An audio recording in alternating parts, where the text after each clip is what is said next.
Welcome, ladies and gentlemen, to a new edition of Before the Punchline Comedy Podcast, episode 13. And if in the last episode we went to a very cold and friendly Canada, this time around we're going to a very warm but very dangerous Australia. So my guest today is a good friend of mine, a very talented, I want to say, actor/comedian. Yeah, that's fair. Yeah, That's David Muñoz. Welcome to the show, man. Thank you very much. And thank you for that amalgam of the surname there, actually. Because usually it's either Muñoz or Muñoz, and you did it more like the American style, where they recognize the N, but then slightly anglicize it, but not completely like the Australian. So it's Muñoz. Yeah, I like American accents, so that's why I decided to do that. Yeah, so want to talk about a lot of things today, but I usually start with one particular question, So you were born and raised in Australia. Ooh, born in Spain, raised in Australia. Born in Spain, raised in Australia. Yep. You have Spanish heritage. Yep. And somehow you ended up here in Moscow, living here, and even marrying a Russian lady. Yes, I So did. how come? How did that happen? It's a series of fuck-ups, I guess you could say. Basically, my parents moved to Australia. So I grew up in Australia. So Spanish household, Australian lifestyle, I suppose, outside and everything. And I studied to be a teacher, a high school teacher, because I was too afraid to try acting. Oh, really? Yeah. So you had acting idea in your mind? Oh, yeah. Like I did drama in grades 7, 8, 9, 10 at school and things like that. I was good at it. I even, one of my teachers even offered to put me, suggest that me and another guy, we both do like a play together for some sort of kind of, not exactly a competition, well, sort of, like a competition between like school kids and stuff to do acting. Like it could be like drama or comedy and stuff. And I was good at both of them. Like I remember I got an A+ for playing Macbeth in a short excerpt of Shakespeare. And so I did that sort of stuff. But I was not the funny one. The other guy was actually the funny guy. I was more the straight actor. I was the serious one. I did the more dramatic sort of things, I suppose. Although he did dramatic great as well. And so, but the thing was that, the problem I think, and I think maybe a lot of people who have this immigrant background, your parents moved to a new country for a better life for you. They sacrifice. Yeah. If it was up to my parents, they would have gone back to Spain. They definitely would have. They didn't want to stay in Australia. But by the time they kind of realized that Australia wasn't the place for them, because things had changed and the racism and things like that in Australia and the attitudes and the lack of opportunities for some immigrants, by the time they realized this and were like, we should go back to Spain, my sister was in high school. I was in primary school. Or she was in late primary. I was in early primary, something like that. And they were just like, crap, we can't move them. And they have a better opportunity at life here in Australia. Otherwise, I would have probably ended up in the same career as my father, either as a carpenter or a welder, some manual job. And he's like, probably at best a mechanic, which is nothing wrong with a mechanic, actually. I think I would have liked it, or an electrician. But so the point is that when you get to that point, you go to university, you're about to get in, and they ask you at 16 or 14, or whatever, make a choice for the rest of your life. Oh, yeah. And with acting, I remember my dad, because at first I was like, no, I need to have a stable career. I need a stable job, a steady job, something with a steady income. Otherwise, what the hell was the point of their sacrifice? And even my dad, who was, you would think like, the parents would be the one pushing you to like, get a stable career and job. And they were. But my dad was the one who said actually to me one day, he's like, what about acting? You're good at it. And I was like, and he goes, if you want to do it, go for it. And I thought, yeah, but Dad, and this is my fault. It wasn't him. It was me, myself, putting pressure on myself, going, yeah, but Dad, how many actors do you know? How many, in all the actors in the world, the thousands upon thousands, if not hundreds of thousands of actors around the world, how many make it to multimillionaire status? Who are those who make it to like big names? You're probably talking, what, 2% of the entire acting people in the world, something like that? And then it's like, okay, and how many can actually make a really good career out of it? As in they can buy a house, they can support everything. Probably another 20% that could do that, approximately. True. And then the rest of them, so that's like 22%. So the other 78% have another job, waiter, things like, because their skills don't translate, or they're doing, other promotional sort of stuff. But it's like, it's really, I'm like, I don't want to go into something where I don't know if I can be in that 22%. There's no guarantee. And a lot of it is luck. True, a lot of it is like for anything, even for comedy, like, it is luck. It's not just skill. You've also got to have the luck, the breaks, the meeting the right person, all that sort of stuff. And I thought the chances of me doing that, and I scared myself out of it. And instead I went to education. Well, actually, no, I went into law. I did a year of law and then went, whoa, that was such a big mistake. This is not me. I can't be an asshole. I'm not a big enough asshole. No disrespecting lawyers, but you got to be a bit of an asshole inside. You've got to be able to switch it off. And I'm not saying that's a bad thing. I think that's a good thing, actually. I think everyone should, at times, you need to be a bit of an asshole. But I just couldn't. At that point in my mental development, my social development, I could not be an asshole. I was just not on purpose, at least. You didn't take a gap year, yeah? No, I didn't. And this is the big mistake, actually. I would, so I'm married. We're planning on having at least a kid. I will definitely really let my child know when they get to that point that a gap year is not a bad thing. I think it's a great idea. If you're not sure, if you're not confident, if you haven't found your passion at this point, or your thing that really sparks you, if you don't have anything that sparks you, take a year off, take 2 years off, take 3 years off. I don't care. Like, find out who the hell you are, because that was my big mistake. I didn't know who I was, and it didn't take me until I was probably 36 before I realized, oh, wow, I really like comedy. This is actually my thing. What do you know? And that's what I mean, because I fucked up, and because of that, it forced me into certain directions where I screwed up majorly my uni. I did university for 13 years. Oh, holy shit, 13 years? Yeah, man. Like, you could get how many? 3 higher educations for that time period. Yeah, I got one degree out of it because I fucked up, because I wasn't doing what I really wanted to do. And I switched degrees. I went from law to education to social sciences, back to education. And at one point I got kicked out of uni because I failed all my subjects. I would generally be passing about 50% of my subjects and have to repeat the other 50%. I was an absolute bloody loser. But not on the outside. People thought I was great. You're a great guy. You're this and that. But deep down, I saw myself as an absolute loser. I couldn't, because I didn't know what I really wanted, and because I'd missed my opportunity. And I did this. I've done this multiple times where I haven't seen the opportunity in front of me, or if I saw it, I ummed and ahed too much, and then I missed the boat. And then later on, I've gone, oh fuck, that was it. That was the moment. So yeah, that's how that. So by the end of it, I finally, after all those years, ended up with my education degree, but I didn't want to be a high school teacher. I was like, no. This is not, no. I cannot fathom being stuck in the education system for years on end, going through the system. My sister's a primary school teacher. She's great at it. She's phenomenal at it, and she loves it. But for me, I was like, oy, like I don't know if I could. And teenagers and behavior management, 90% of bloody classroom work is controlling them, these hormonal pubescent little animals. Yeah, it's like, when like I had the joke when I explained that once I worked as a kindergarten teacher for a year, and there are several things that they don't actually tell you during the interview. For example, they never tell you that the main thing that you're going to be doing working as a teacher is domesticating wild animals. Yeah, that's exactly what you're doing. Do you know why they don't tell you that?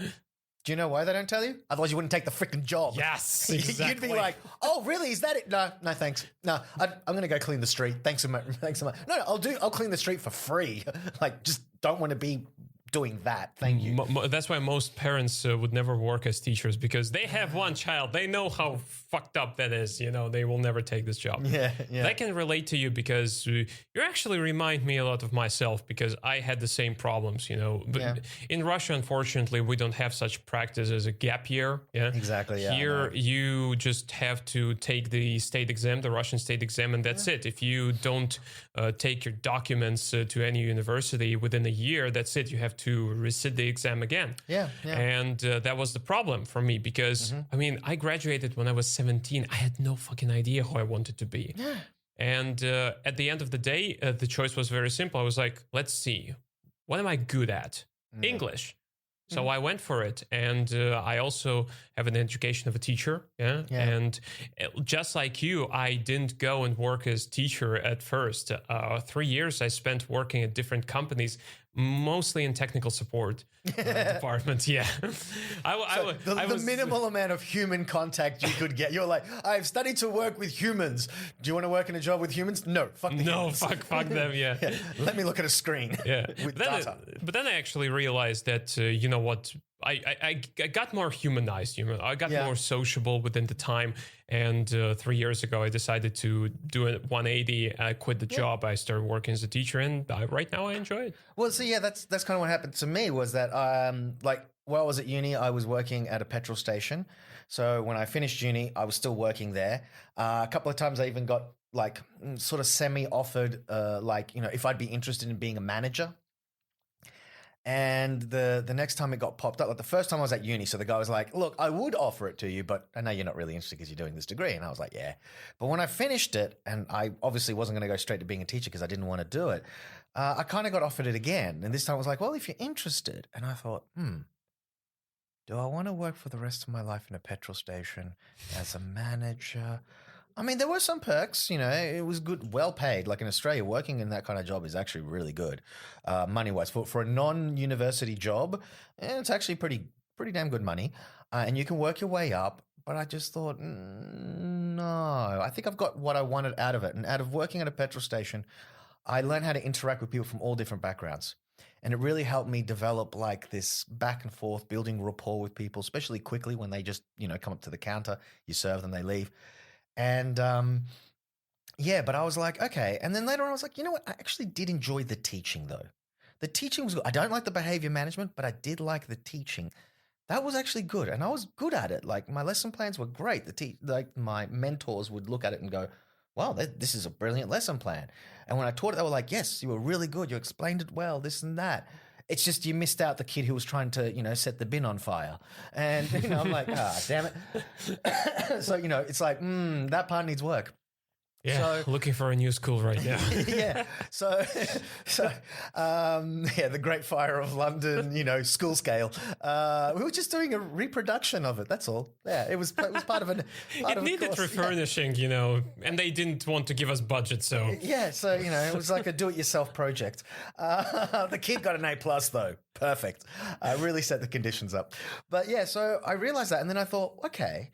And the other thing I was like, okay, so I had, you know, immigrant parents from Spain, and I used to explain to them a lot, you know, words in English and how to say certain things, you know, if they didn't know it. I mean, their English was good, but, you know, there was always things to fix and things like that. And especially like with my dad was a huge comedy fan.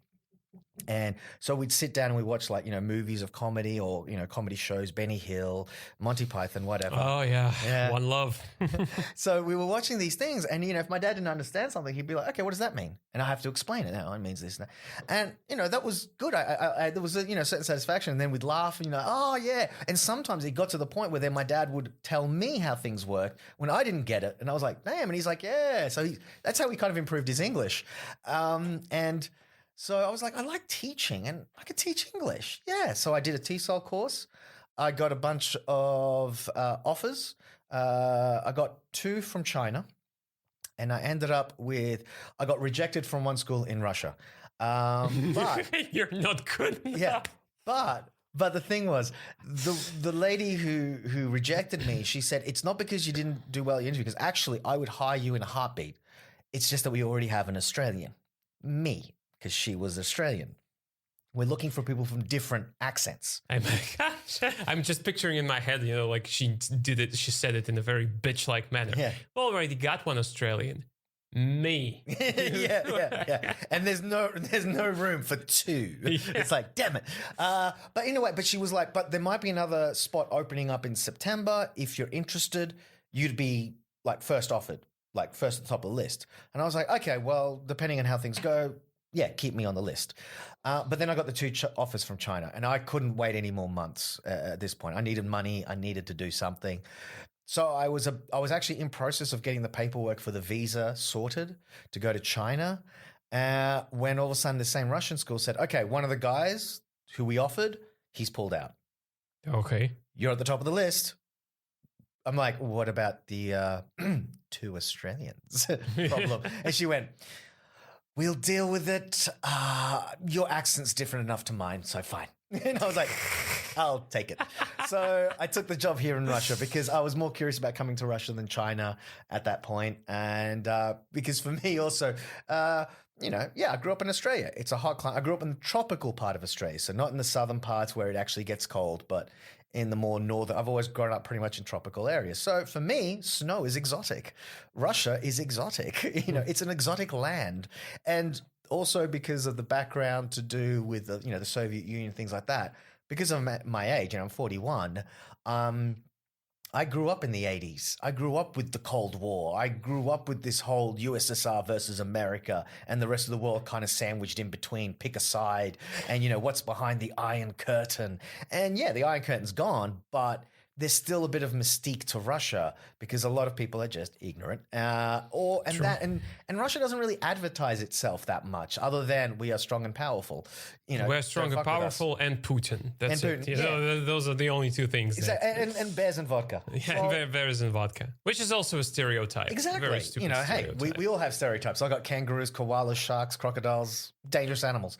That's the stereotype, as you introed me with. Yeah. That is the stereotype. This is actually one of the questions I wanted to talk to you about. Whether you can confirm or debunk this stereotype, because in the eyes of most of Russian people, who are not into geography and stuff like that, Australia is next to New Zealand and south of Indonesia, Southeast Asia. Just so you know, and the nature as well. So. The wilderness in particular, most of us have these stereotypical view that Australia is just full of dangerous animals, and that all those meme pictures with a snake in your toilet or a gigantic spider in your shower or something like this. How much of the truth is there behind it? It's true and it's false. So picture it like this. So the bears here in Russia, right?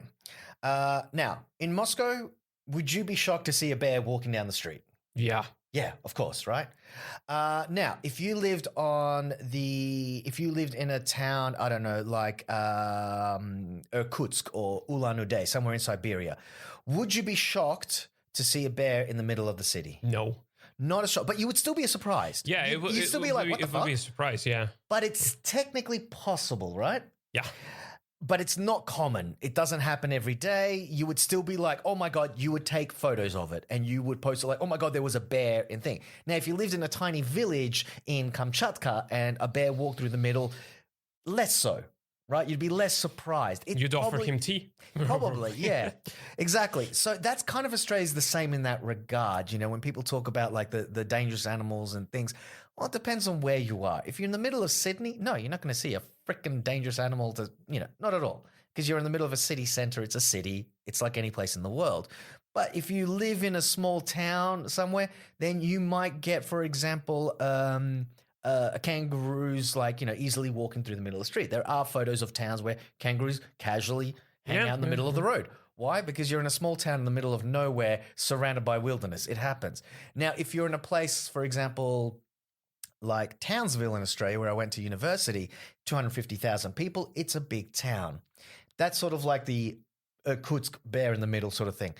You're not shocked, but you're still surprised. If you saw a kangaroo, it's not common. You'd be like, whoa, there's a kangaroo in the middle of the street. Poor guy must have gotten lost. Let's try to herd him out. So you might get a group of the people on the street kind of trying to go boy, go. No, that direction. Do not jump into my backyard. Get off the trampoline, you son of a, damn it. Bad kangaroo. Yeah, bad. Son of a. Exactly. So you get that. So, for example, when we had a cyclone in Townsville, one of the big news things was, there was major floods all the time. Because of the floods, rising water levels, the dams were easy to pass, things like that. There was a picture of a crocodile in someone's driveway. Oh, my God. Holy shit. And so, of course, that went international. People were like, my God, look at Australia. Crocodiles just sitting in people's driveways. I guarantee the people in that house were shitting themselves and going, what the hell do we do? What the hell do we do? They don't know what to do with a crocodile. They're calling emergency services going, there is a crocodile in my freaking driveway. What do I do? Don't feed it. that would have been the advice. We'll come there shortly. Yeah, I think it's the same as with, this will be a very distant analogy, but it's like with the road police in Russia, for example, like people, there's like all those stories that you get stopped once you get behind the wheel, you get stopped all the time. Yeah. I've been driving for like 5 years now, 6 years even. I got stopped only twice. Yeah, exactly. 6 years. It doesn't happen, it rarely happens. Yeah. It's the same thing, I guess. Yeah. I would say the thing that we actually get more common of, so this is where I'm kind of like the yes, no. So no with those big animals and things like that, you're rarely going to see them. I mean, the only crocodile I've seen in Australia while I lived there, I saw in a shopping centre. It was one of those petting zoos where you could touch a goat, touch a thing, and Touch a crocodile. and they had a crocodile. They had this baby crocodile that was probably as long as like from your elbow to the tips of your fingers long, sort of thing. So it was like a juvenile, and it was taped up, like they taped its legs to its body, so you could walk up and it was a long line of kids. Like, 5-year-olds, 6-year-olds, mothers come with their kids who are lined up. And then I got in line and I was like, 24 or 25. And I got in line. The mothers are looking at me. I'm like, oh, come on. When was the last time you touched a crocodile? I've never touched a crocodile in my life. And the mothers were laughing their ass off. And then a couple of them just went, no, he's got a point. Yeah, okay, let's go touch a crocodile. So all of a sudden the mothers joined the line next to their kids going, I want to touch it too. Yeah. I like how it, how it changes throughout the years. Like the older you become, the more scared you become of such things, because me as a kid, I had no freaking sense of fear whatsoever, because I remember when I was 11, we had a very harsh winter. It was like minus 35, 37 in Moscow. And I remember like we were leaving school, and on the first floor, there were a couple of teachers standing there. They were telling us, like, don't come to school tomorrow. We're closing down until the temperature gets a little bit higher. We're like, yeah, sure. 30 minutes later, we're all in the street, like making a snowman, like throwing snowballs at each other. So we didn't have any sense of fear. Right now, I don't want to get outside, even if it's minus 10. I mean, like, it's like my fingers, my toes. Yeah. I'm old as hell. I'm 28. So, but the thing is, the insects and things like that, now they obviously can kind of travel easier into a city. That don't worry about getting hit by cars.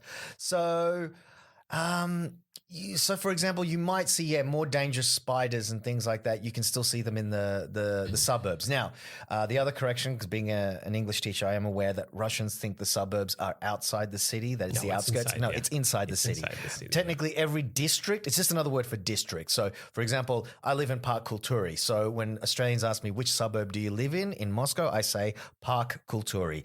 That is a suburb. All these, basically where you see a metro station, that's the name of that suburb. So when I talk about suburbs, it just means outside of the city center, before the city limits. So anyway, even in those places in the suburbs, you can still get spiders. Occasionally you might get a snake that might go through. But of course, the closer you are to the edge, the more likely that is to happen, sort of thing. But it's more about the insects, So the spiders, things like that, redback spiders, which are very deadly. But there's an antidote for it. So no one has died of, I think, a redback bite since, I think that's 95 or 85, something like that. There is always a plus in these situations, because Australia has one of the most developed medicine in the world, as far as I know. Australia and Canada both do. And I guess that a big part of that is thanks to such dangerous fauna living like next to human beings. We need to inoculate ourselves against the country that we live in. But that's exactly how I pictured it in my head, that like the bigger, more dangerous fauna tends to stay away from a human world, because they're as scared of us as we're scared of them. Basically. Exactly, and they can get hit by a truck. A truck is not afraid of a crocodile. Yeah, a truck is not, like, if I'm driving a truck, I'm seeing the crocodile, push the freaking thing down into the floor. All of a sudden it's now we're gonna have some fun, baby.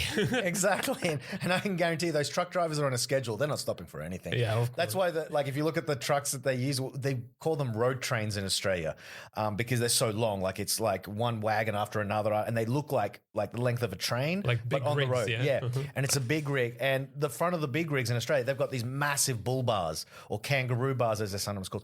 they're huge because the whole point is, they're not stopping. So whatever they hit, they need to destroy it. So without going off the road, of course. Yeah. So they are they ram right through. So sorry, wildlife. Wildlife loses to truck.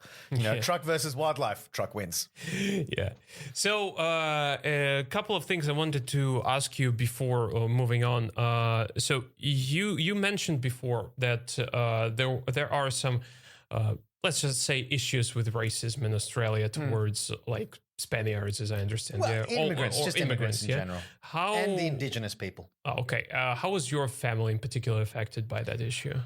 Well, so I was not really affected by it because I sound Australian, and I look European. Yeah, you do. You do. I look completely European. Now, the thing is, and I'm not overly tanned, which is a factor. So in summer, I get more tanned because of my Moorish background, I suppose.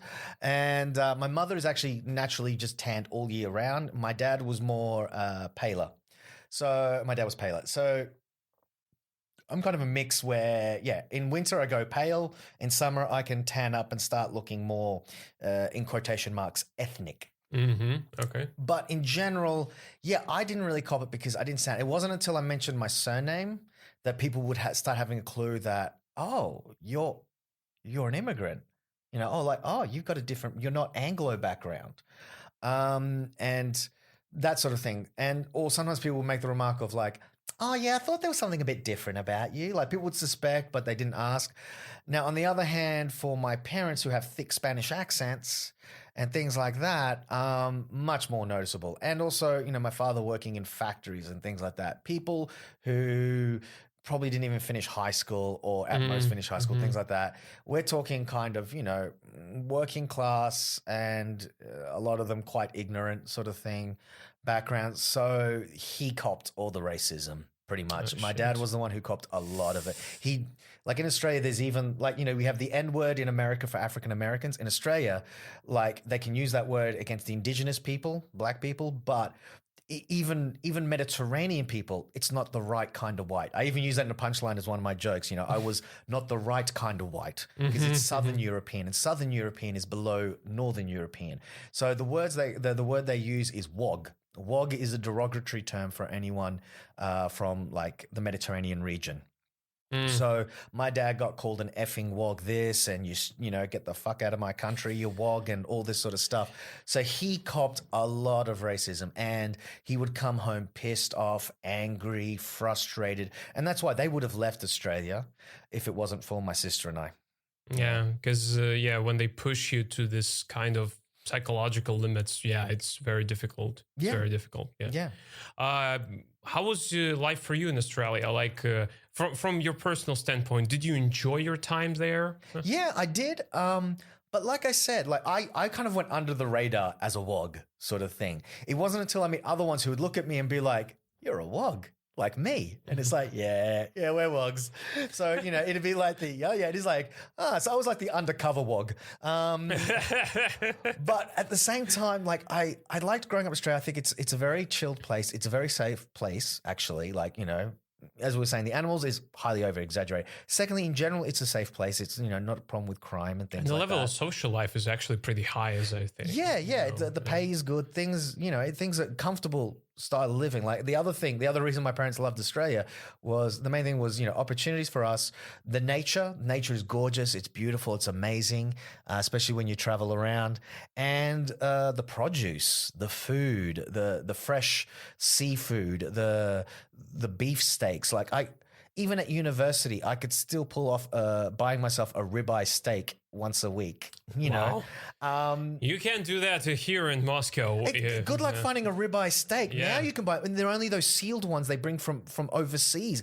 And my thing is, you have cows, you have beef. Why can't you cut a proper ribeye steak? It's the same reason, the same question to why do we have imported tomatoes when we have south of Russia, places like Sochi, Krasnodar, and you can grow it there, but But my thing is, why the cut of beef? Can't you cut a ribeye? It's from a cow. It's like your cow is no any different to a cow from anyone else. But there is, I think, a technology to growing like a very healthy cow. Like the most expensive type of steak you can buy, type of beef you can buy is Wagyu beef. The Japanese. Yeah. And if you actually research, if you Google the system that they have of growing those cows, oh my God. No, Japanese people, Asian people in general, Japanese in particular, they are so fucked up in a good way in terms that when they do something, they're so obsessed with this, they either do it perfectly or they don't do it at all. Yeah. And that comes for Wagyu beef, the most expensive beef you will ever find, but the most delicious one. Yeah, but what I mean is the cut of the beef itself, like you have a T-bone, you have a ribeye, you have entrecôte, you have all these different cuts, but you don't find those cuts in the normal meat section here in Russia. It's just this goulash meat, which is just chopped up things, and it's like, well, it's just cutting a certain part of meat in a certain way off the cow. You can do that with any cow. Why is it not done here? The only way you can buy ribeye is in one of those sealed packs that has been imported from somewhere else. Oh, it's this kind of thing, and it's really weird because in Australia, like I said, you could buy a tray with 3 ribeyes on it, and I saw ribeyes there like for I don't know, maybe $30. 3 ribeyes, $30. Put 2 in the freezer, put 1 in the fridge. At points, I was eating 3 ribeyes a week. And I mean, but if I wanted to spread it out, okay, 1 per week. Put the other 2 in the freezer. Every week, defrost the ribeye steak. There you go. It's not that hard. But for some reason here, they don't do that. And I'm just like, why not? So anyway, so that was great, the food there in Australia. So growing up in Australia, yeah, it was good. The only part that I don't like about Australia is the racism that's there. It's very Anglo-centric. So if you're not of a British, Scottish, Irish, or maybe German background, you're lower on the totem pole. Mm-hmm. And the other thing I don't like is that Australia has a very anti-intellectual mentality. Mm-hmm. Mm-hmm. They don't really they don't hold up to the spotlight writers and artists and things like that. It's about sports people. They will worship like gods. But other than that, and someone on TV or something, but other than that, no, it's very anti-intellectual. It's almost, if you're university educated, then you're a pretentious wanker. You think you're better than everyone else. Yeah. And they have this really thing about tall poppy syndrome where someone gets really famous, even a sports star who they admire like gods.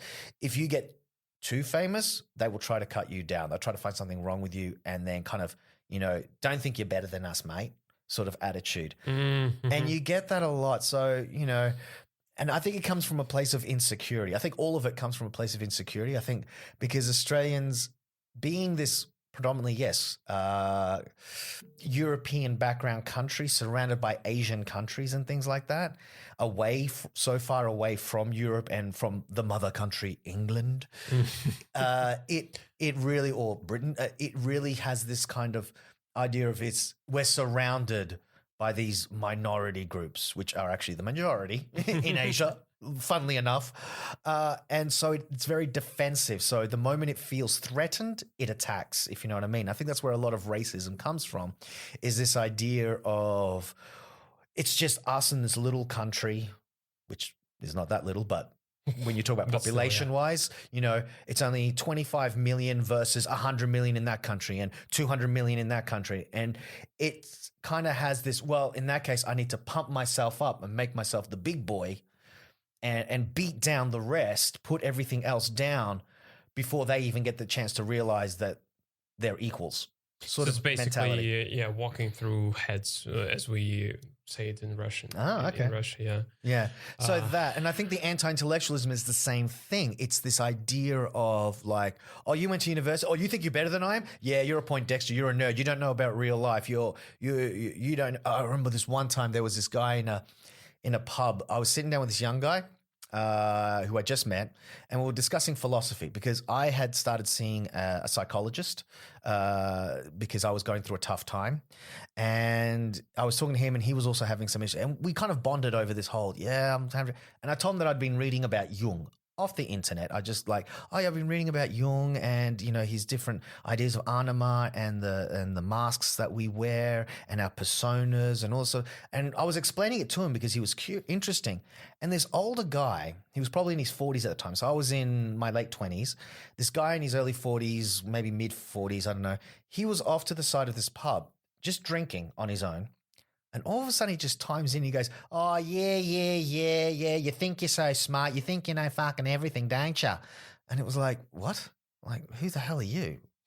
And the guy goes, "Oh, yeah, you fucking got your book smarts, but you don't know about life, mate. I've been a cleaner for 15 years. Oh, man. And it was like, okay. I think every country has some kind of this. Yeah, but there's a lot of them in Australia. And that's kind of the mentality. It's like, well, I've been a cleaner for 15 years. And so what?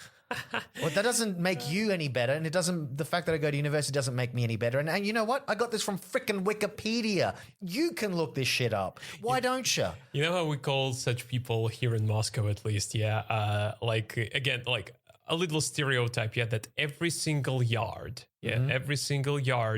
has a local drunk. With all these crazy stories, who hates on the youngsters all the time, and so on and so forth. But yeah, I've also actually experienced something like this. I even experience it today. Yeah, a simple example. I went to the drugstore recently because I needed to get some medicine for my baby, and the woman there, the shop assistant, she was just standing there. And I was like, "Hey, do you have this medicine?" It was some sort of French medicine. And I give her the name and she goes like, "What? I don't understand that." I'm like, "Okay, maybe you have this one, the next one." I was like, "Look, young man, why do you need like this imported shit, which you cannot even pronounce? Why don't you buy some Russian stuff?" Which I know that Russian stuff doesn't work, not in that situation. Yeah, so this is it, because I want quality for my child. Yeah, exactly. Call me a good father, just crucify me, whatever. And quality also always demands money. So that's for all of you people who want to save money. Don't ever save money on your children. Trust me, they will thank you later. Save money for a therapist. The therapy, because my wife and I, we both went through therapy, and it helped both of us. Yeah. And one thing that we realized, one thing that we agreed on about raising our daughter, we were like, look, let's just try not to be assholes, not try to be pushy, and let's just accept the fact that some way we're gonna fuck our daughter up. Some way, it's inevitable. It's gonna happen. Yeah. So there's no such thing as a perfect parent. Yeah. So let's just, open an account, a bank account, and start saving money for our daughter's therapy. Not the college. It's therapy. It's therapy. It's simply therapy. Yeah. So that's it. Yeah. Oh, nice. Yeah. So but the point was, at the end of that story, one thing that happened was, I remember I looked at the kid, and we have a saying, like you were saying, like the Russian saying. So the saying in English, when I looked at the guy, I was like, okay, this man is a perfect example of that. Wisdom comes with age, but age doesn't come with wisdom. Yeah. And that saying has kind of stuck in my head. Like after I said it, I was like, that is so true. And so I was kind of like, okay, so I've got to make sure that by the time I'm his age, I have some wisdom. I've learnt. Like I haven't just lived my life and not learnt anything from it. I've learnt something from it. So that was a big thing for me at the time because it really stuck in my head. Okay, nice. So you moved to Russia because you got a job offer here. Yep. Yeah. How'd you end up meeting your wife? That was at an after party for the school I was working for. I was working for a center called Smolenskaya because the school I work for has many centers around the city. And I worked for Smolenskaya, and after our once a month party sort of thing with students and teachers and stuff, we went to a club. And at that point, there was another center because we generally all have the parties at the same time. And we agreed with another center to meet at the same club. So basically everyone would get together, and there'd be like, all the students can then mingle with students from other centers and all the rest. And my current wife at the time was a student of one of the other centers, of the other center. So I was the teacher at one center and she was the student at another center. So I never taught her. But I met her at that point and we became friends. I was introduced to her by the other Australian teacher who, was there. So yeah, he introduced us. We got to talking. We danced that night and I got a phone number after I walked into the metro. And yeah, we were friends for a few months. And then we started dating. Okay, good. Nice. Yeah. Now you're happily married. Yep. You're a happily married man. Which is actually one more thing I wanted to ask you. As a foreigner, because you got married here in Russia. Yep. What's that process like? I mean, from the... I guess bureaucratic point of view, was it a difficult process for you as a foreigner to get married to a Russian woman, or was it easy? Oh, it was really easy for me. It was really difficult for my wife because she had to do most of the paperwork because it's in Russian. So for me, it was really a case of her pointing at a line and going, sign there. Okay. Put the date there. Okay. Initials here. Okay. And that was it. But no, it wasn't too difficult because I actually married on my Spanish passport. Okay. And what I discovered was, and what I've noticed, like, because I've gotten the Russian visa with the Australian passport and I've gotten the Russian visa with the Spanish passport. And it's a lot easier with the Spanish passport because Russia has a tit for tat rule. Basically, if you make it hard for our citizens, we'll make it hard for your citizens. Mm-hmm. If you're a country that makes it easy for our citizens, we make it easy for your citizens as well, which I think is fine and fair enough. You know, it's a tit for tat rule. Like how you treat us is how we treat you. Now, English-speaking countries have got a lot of restrictions on Russians and things like that, so Russia does the same with them. With Spain, no, they have obviously a good relationship, or at least a relationship where it's sort of like, who are you? Who are you? Yeah, whatever. Yeah, easy. And that's kind of it. So I just had to get some documents from the Spanish consulate to show that I was single and things like that. So really, the most bureaucracy that I had to deal with was from them. We just had to get the right documents, and it turns out that the Spanish were like, oh, yeah, we've done many of these, so you just need this one and this one. So got two different documents. I think for my wife, it was a little bit harder. She had to get more documents as a Russian and things like that. I bet they're probably twice more paperwork than if you're marrying a Russian. Yeah. So at the end, for me, it was the easy part. I think getting married was the easy part. Now we're trying to get, Spain to recognize my wife as my wife, to register her through the Spanish consulate as my wife. Because I think technically right now, Spain still thinks I'm single. Like if I were to ask the documents, they would say single dude. So we're registering our marriage with Spain. And then after that, we're going to register my marriage with Australia, just to kind of show, hey. So also make it easier for my wife to get visas and things like that. Okay, yeah, makes sense. That part's taking longer now. Yeah, that part's taking longer than the actual marriage part. It's always like that. Yeah. I hate bureaucracy. I'm trying to stay as far away as I can from bureaucracy. But still, okay, nice. So now we are slowly moving to the second part of this conversation, to the comedy part of this conversation. Oh. Now, you have mentioned before that you've been a huge fan of comedy ever since you were a little kid. Mm-hmm. Yeah, like watching movies with your dad. I knew some Jim Carrey movies line for line. And I'm not kidding. I could do the entire movie sitting at the kitchen table. Holy shit. Over lunch. Yeah. Well, what's your favorite one? Actually, the one I learned all the lines for is a movie you would not have heard. It's called Once Bitten. And it's actually, I believe it's Jim Carrey's first film. It was before Ace Ventura. Wow. Yeah. Where it's about vampires and stuff like that. He's a young college kid who gets seduced by this female vampire played by Lauren Hutton. And she kind of seduces him, but he's got a girlfriend. And then it's him being torn between the two women and stuff like that, and him dealing because he starts turning into a vampire. And yeah, it's a cheesy film. But even watching that film, I remember, we watched it, and Jim Carrey wasn't as over the top as, for example, in Ace Ventura, but you could see elements of it definitely in there and his physicality.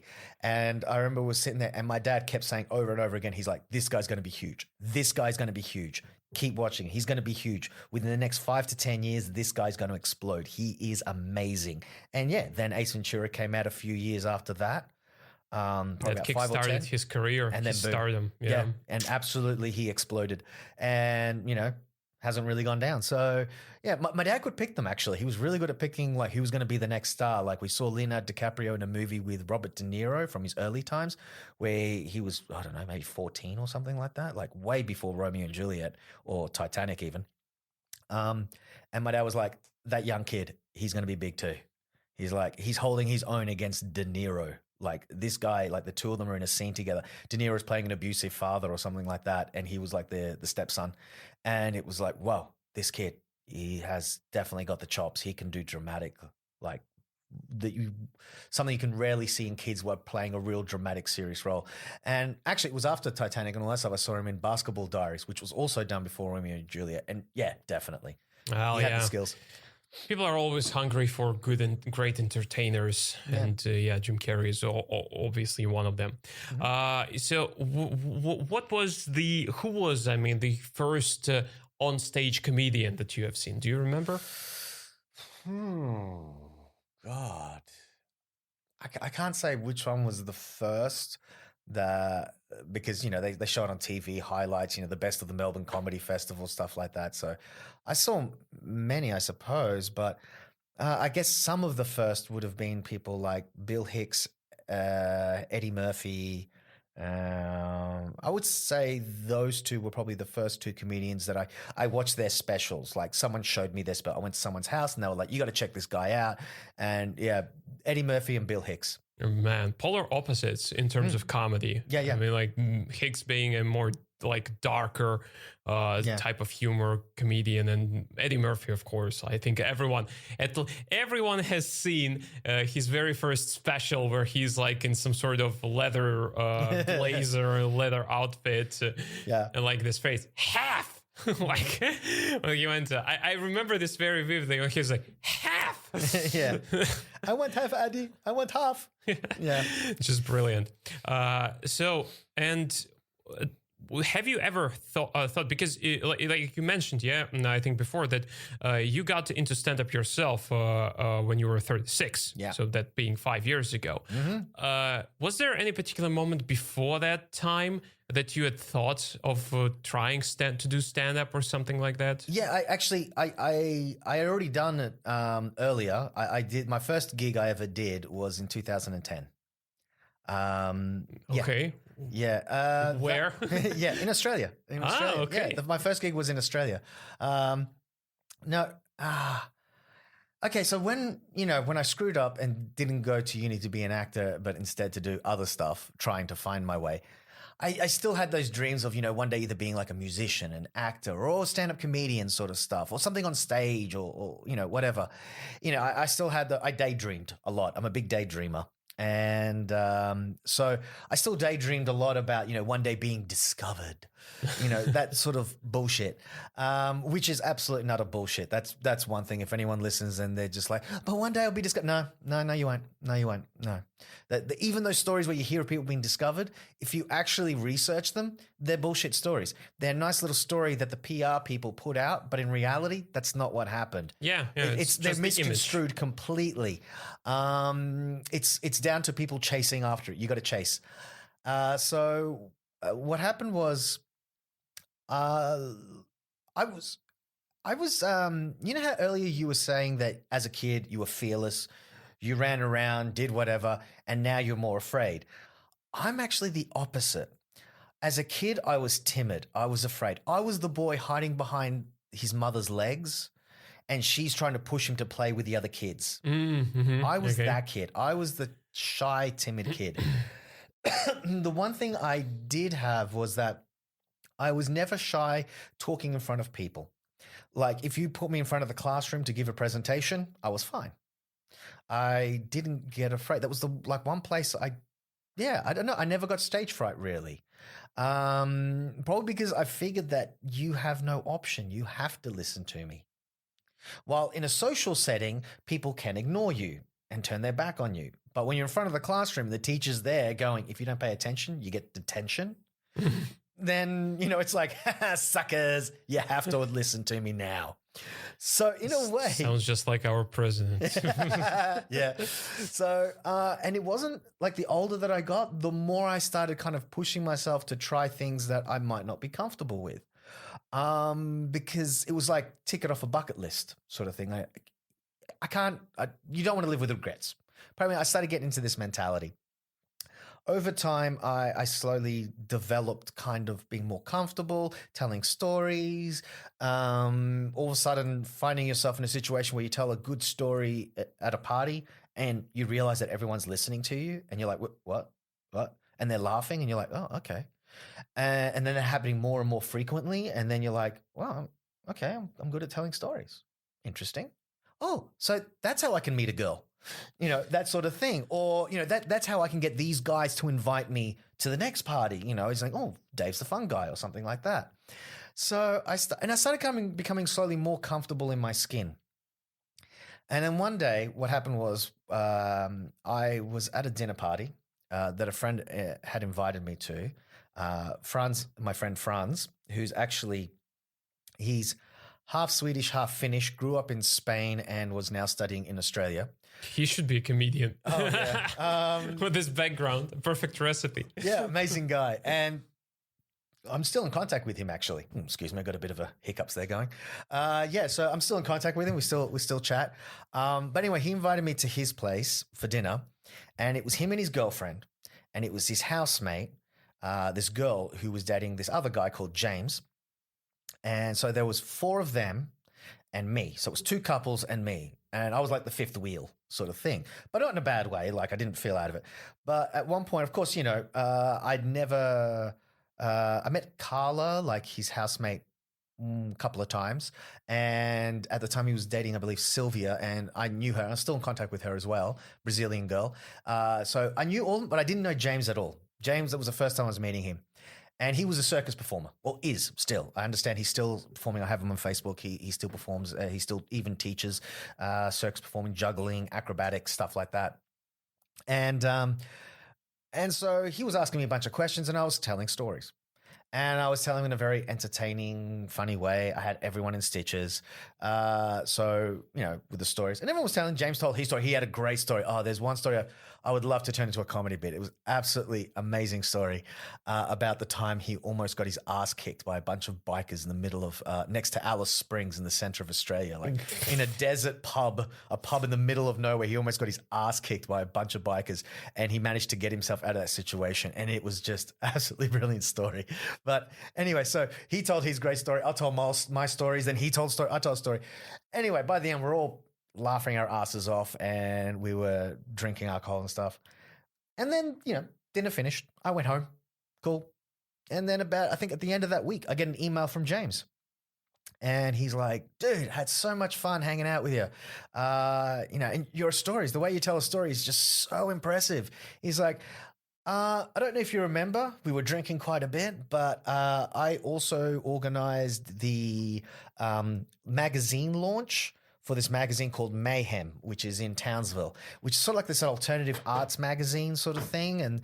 And they have like weird advertising. Like, for example, the magazine that I got, it had advertising for dildo cozies. Jesus Christ, what the hell is that? It's those knitwears that you put over a teapot to keep it warm? It's that, but for a dildo. Holy shit.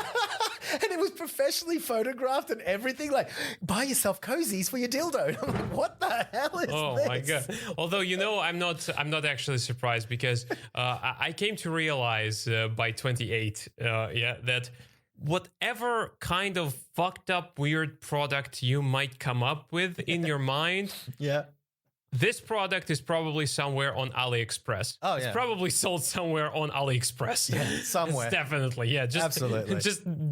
Just like, dial it on the keyboard and that's it. Yeah.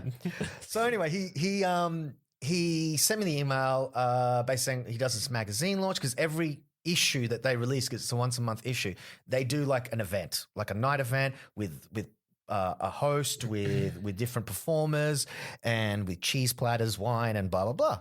And he goes, "Would you like to do stand up there?" And I was like, "What?" I'm looking at the computer screen like, but I wrote, okay. Because it was like, tick it off your list. Don't be afraid. Like, when are you going to have this opportunity again? Take it. Just do it. Say yes. So I said yes. I said, all right. And then I said, okay, so when is it? And he's like, it's in 2 weeks. And I was like, okay, 2 weeks to prepare material. Cool. Okay. And how much time will I have on stage? 30 minutes. Holy shit. Yeah. So my first gig was a corporate gig for 30 minutes. And that went very interestingly. So yeah, I remember I showed up for the night and there was a whole list of performances. There was like this post-punk emo band, semi-screamo. There were lingerie dancers. There was someone doing juggling. There was someone who I think recited a poem, and there was me.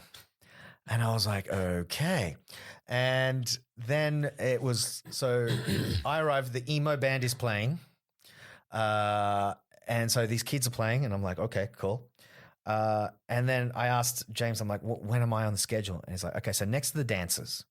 And it was lingerie dancers, these girls doing sexy dance, kind of like semi-burlesque, but just in their underwear and these like teddies and lingerie suspenders and stuff. And he goes, and then it's you. I'm like, great, I'm going on after lingerie dancers. Oh, shit. And so I was like, okay, this is fine. And I had my half hour worth of material. Now, the thing is, one, it's half an hour.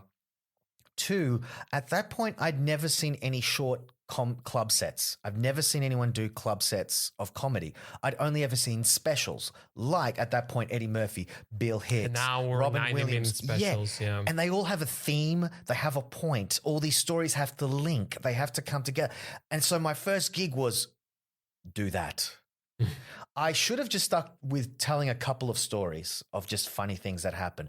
But I wanted to do a proper comedy special. I wanted to do something that Eddie Murphy, Bill Hicks, Robin Williams, Eddie Izzard or someone could look at, wipe their tear and go, that's my boy, So I had this whole thing about taking responsibility for one's actions, being responsible for one's actions and things like that. Half an hour.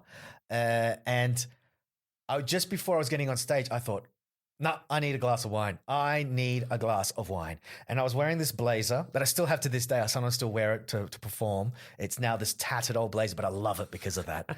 But I performed my first gig in it, and I had a white shirt underneath, the usual jeans, black blazer with a white t-shirt, and sneakers. I love that look. Yeah, so even at this point, Seinfeld has now also got a tear in his eye going, that's my boy. So I ran downstairs to the bar and I was like, give me a wine. And they're like, okay, what kind of wine you want? I went, red wine. And the woman's like, okay. And she's like, you look nervous, honey. Are you okay? I'm like, I'm performing next. And she was like, oh, what are you doing? And I said, stand up. She went, glug, glug, glug, glug, glug. And she filled it to the absolute brim. Like, you need this. I was like, yes, I do. I turn around, I take a step, and I didn't realize there was a step down. The glass jumped. The wine jumped out of the glass and went down the front of my white shirt. I have got 10 minutes until my set, and I've got this big red wine stain at the front. I turn around at the woman with this look of like, she's like, oh, quickly, honey, go to the bathroom, clean it up. And I'm like, okay. So I put the wine in front of her. Half of the wine is gone now because it's all down the front of my shirt, even hitting my jeans. So I'm quickly running to clean it. I go into the bathroom, I start cleaning it. It's not coming out. It's red wine, for Christ's sakes, on a white t-shirt. So I have one other option. I put red wine on the whole shirt. I spread the red wine until it covers everything, at least the whole front. And that's what I do. I soak the whole shirt. I fill it red. So now I've got a pink shirt. But it's soaking wet. So I've got this pink shirt and I'm like, shit. Now what do I do? So now I'm there topless, holding my pink shirt, my red pink shirt under the heater, the hand dryer. And I'm just trying to get it as moist-less as possible. So I can wear it. And I'm also got my chest underneath it, like trying to dry myself up because I'm wet from the red wine. And I'm like drying out my shirt as much as possible. It's now where it's sort of like semi-moist. I put on my shirt. I put on the blazer. I come out. The woman's looking at it. She's like, pink shirt. And I'm like, I thought it was white. Now it's pink. Let's just go with it. So I grab the red wine. She's like, tops it up again for me for free. She's just like, watch the step. I'm like, and I start guzzling it. By now, I've got 2 minutes. I have to be upstairs. So I quickly like I inhale a cigarette. I down half the glass of red wine and I go running up the steps. The lingerie dances are still going. But because of everything, I've totally forgotten what I was going to say. I'm blank as hell. I'm like, fuck. They finish, and next one's like, and now we have David, the stand-up comedian. I walk out, put the wine down, I pull out the piece of paper, and you know when you're so nervous that you can read something 10 times, but it means nothing? Yep. You read every single word, but it just does not make sense. And yet I read the first line, I started reading, like glanced over the first paragraph. No. I start reading the first paragraph. No. It's just not going into my head. I look up at the crowd. They're all staring at me. I'm like, well, after those lingerie dances, I can't seem to remember my bit. And they're all looking at me. I'm like, And I ripped up my script. Just completely ripped it up, threw it over my head. I said, fuck it, let's just do this. And they went, yeah! And I did it. I still followed the script, but I mean, I was at that point, I was just like, let's just fuck it. And I went doing it. But it was a weird gig because on my right was like, the audience was split in two. My friends were on my left, sitting on the floor. They decided to cop a squat, like squat down, cross-legged on the floor. And there were people standing around with cheese and wine and shit. On my right, I remember the lead singer from the emo band was there. Now, this guy was like bulky, but with the emo hair that covers one eye. So like the Hitler hairdo, but really muscular arms, big barrel chest. I think he was like Samoan or Maori background or something. Like he was this islander sort of like big, sort of like Dwayne The Rock Johnson upper body sort of thing, like real muscular. But he had little toothpick legs in skinny jeans. It was the weirdest look. But he had his arms crossed, scowling, like with that emo look. Like, you're so unimpressive. Whatever, dude. Like, yeah, whatever. So he had that look. And on my left, there was this cute little redheaded girl who laughed at every single one of my punchlines. Like where I expected to laugh, what I wanted to laugh, she laughed. She got it. Every little bit. She was pissing out. At one point, I saw tears coming out of her eyes. So on my right was, yeah, whatever, yeah. And on my left was, oh my God, you're so hilarious. And so when I was performing, you're supposed to look at the whole crowd. When I looked left, I was like, I am the hottest king shit. I have found my calling. Look to the right. I am a failure. I am a fake. I am a fraud. I am a loser. It was so hard to perform. I had my angel and I had my devil. It's just they weren't on my shoulder. They were in the fucking crowd. It was that was my first gig, and I was like, oh my God. I didn't know how to take it. It was this mix. It was like highs and lows, everything in one moment. If I looked left, I was happy. If I looked right, I was shit.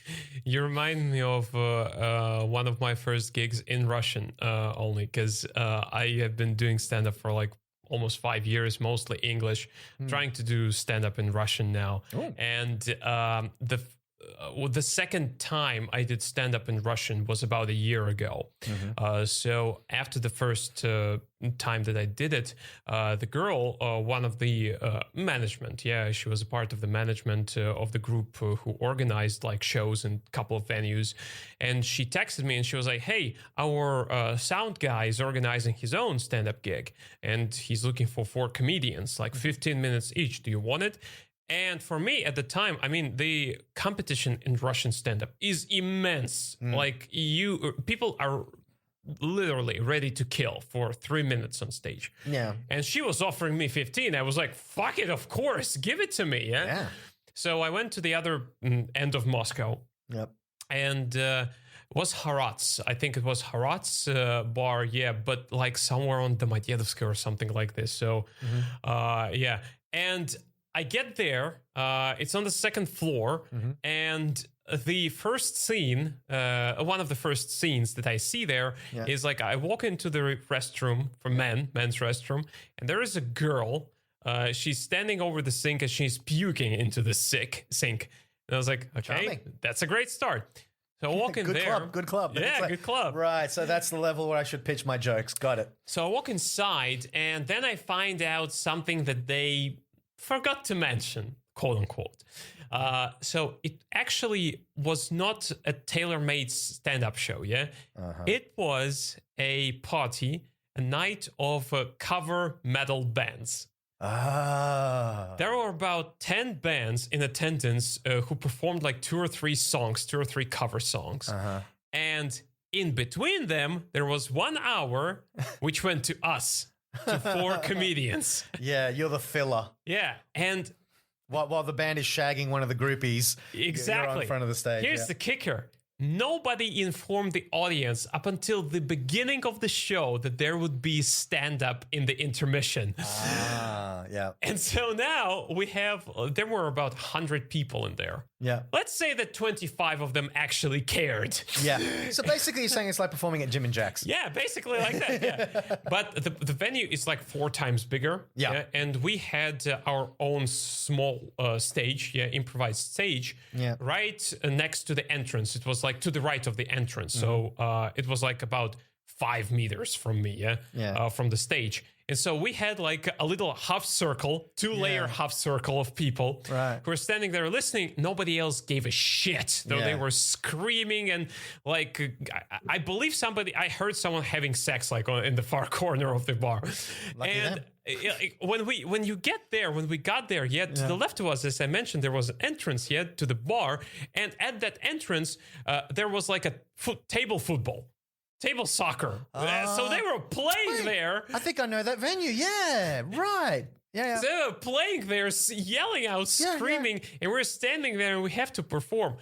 I am just sweating like a prostitute in the church there. Yeah. Because this is the second time I'm doing Russian stand-up at the time, and it was like 15 minutes. So I go over the script, and I had some harsh jokes about like pedophilia and murder and so on. So I do my 15 minutes, went relatively good.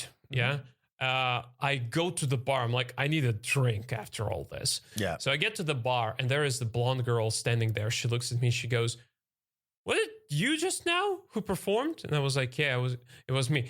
And she looks at me with a straight face and she goes like, "Oh my God, that was so awful. You were so terrible. If I were you, I'd never do it again." And she leaves. Charming girl. Was she the one puking as well? Is this the same bitch? Probably, yeah. The only thing that I was actually shocked after that, after what she said. And the only thing that came out of my mouth was, I was like, "I can host your wedding." That's not bad. That's not a bad comeback. Yeah. But that's not even the funniest thing. The funniest thing came afterwards. So I grab a beer. I come to the other comedians who are like pacing in the corner. And I tell them about this situation. I'm like, "Hey guys, can you imagine this girl?" And one of them looks at me and goes, "Wait a minute. Is that the blonde girl with short haircut?" I'm like, "Yeah." He starts laughing. I'm like, "What's wrong?" And he goes, "So she was recording your entire set, and after every punchline, she was doing this. Not funny." Wait, was she like trying to convince her, like, shut up, you stupid bitch. He's not funny, but he's kind of cute. No, he's not funny, but we're recording him. Stop recording him. Like, what was she? Split personality or something? Exactly, something like this. That's weird. Okay, yeah, some people are weird like that. Like, yeah.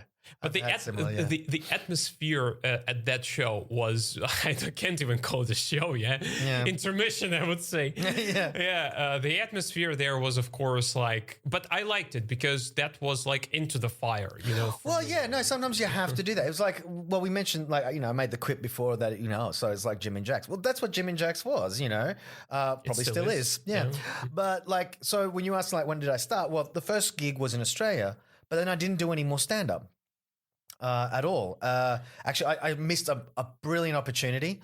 About a year after my gig, I was at a pub. Hang on. Fanny O'Dwyer's? No, Molly Malone's.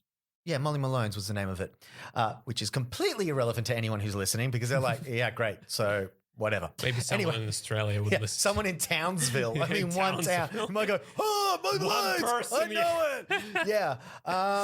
So anyway, I was there chatting to this guy, some random guy. You know, you meet at a bar, you start chatting, and turns out that he works for the casino in that town. Right? There's actually a big casino oddly enough, in this place, Treasury Casino.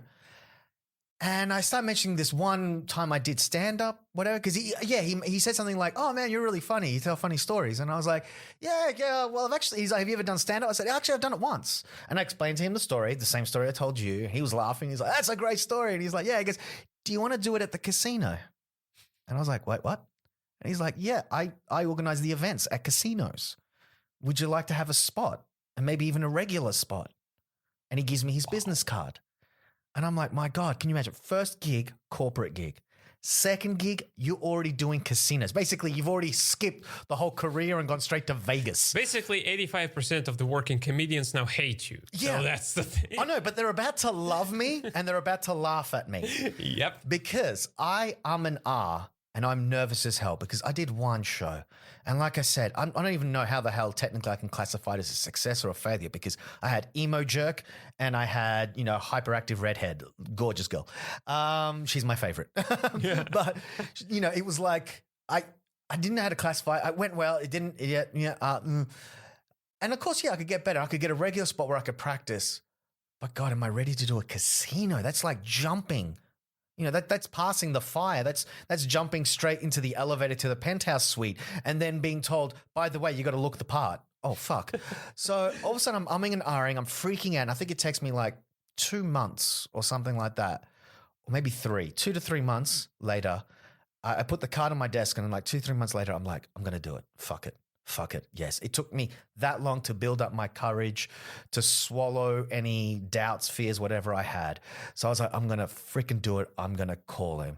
I hope the offer is still available. And I hope the guy still remembers who I am because I didn't strike while the iron was hot. So I'm like, all right, where's the business card? Yeah, I lost it. I couldn't find it. I ripped apart my room for 2 days. I could not find that business card. So opportunity lost. So when I came to Moscow after my first year here, one day on Facebook, I'd given up on the whole comedy thing. I just thought, no, opportunity. And when I decided to move to Russia, one of the things I did think about was there is no way I'm going to be able to do stand-up ever again because I'm not in Australia. In Australia, I would have some chance. Even though the scene in Australia is actually small and difficult to work, I would still have some opportunity if I moved to Brisbane or Sydney or Melbourne or Adelaide or Perth or something like that. At this point, moving to Russia, where obviously the level of English is not that high, there are no English, I thought, I'm pretty much closing that door. And I decided to do it. I closed the door on comedy or any daydreaming of comedy. No, I still daydreamed, but you know what I mean. Mm-hmm. And I came to Russia not expecting anything. And then one day on Facebook pops up, stand up in English in Moscow. I'm like, what the fuck? If I was someone who believed in destiny and fate, I don't at all. But if I were, I would believe that was a sign, But I just thought, don't make the same fucking mistake. Let's go. Let's check it out. And I did. I went, I saw the guys performing at this little bar underground. It wasn't Jim and Jack's. It was a different place. It's before they really had settled into Jim and Jack's. I saw them there. I talked to the guys before and after the show. I explained that I'd done stand-up once, how it went. And they were like, yeah, try it. And I ummed and ahed for 3 months. And eventually I emailed someone back or I messaged someone through Facebook going, do you still need a comedian? Could I give it a shot? And by then that was Jim and Jack's. They were at Jim and Jack's. And I got up there and I did it then. So that was the start of the actual doing stand-up comedy. Did you make any breaks in between? Because it's just like I started it in 2016, I believe. And I think I only met you about a year and a half later. Yeah. Something like that. Yeah. So was there a break or was it just the time when you started? No. What happened was, so I started, I want to say 2015. Yeah. 2015. And so I started then. And at that point, I was only performing maybe at the beginning, I think I did about 3 or 4 shows in the first couple of months, like first 3 months. And then after that, I'd probably performed once every 3 months. I think I figured that before I took the break, I'd performed like 8 times in total over a year and a half, because I never repeated my jokes. I always wrote new things every time, and it was only when I had something to say, like when I came up with something. So I was coming up with an idea maybe once every 3 months, or, I'd work at it at home. I'd figure it out. I'd write it longhand, wrote the whole thing out, try to, make the funny parts, how I'd practice it at home a few times. And when I felt comfortable enough with it, I then went to an open mic and performed it, and then start thinking of another thing, right? So that's how I started. So I wasn't performing regularly. And then in 2016 maybe, or 2017, can't remember exactly. A disclaimer, our timeline can be a little bit screwed up here. I have a horrible memory. We're old. Yeah. Yep. I mean, give us a break. Our combined age is 69, so...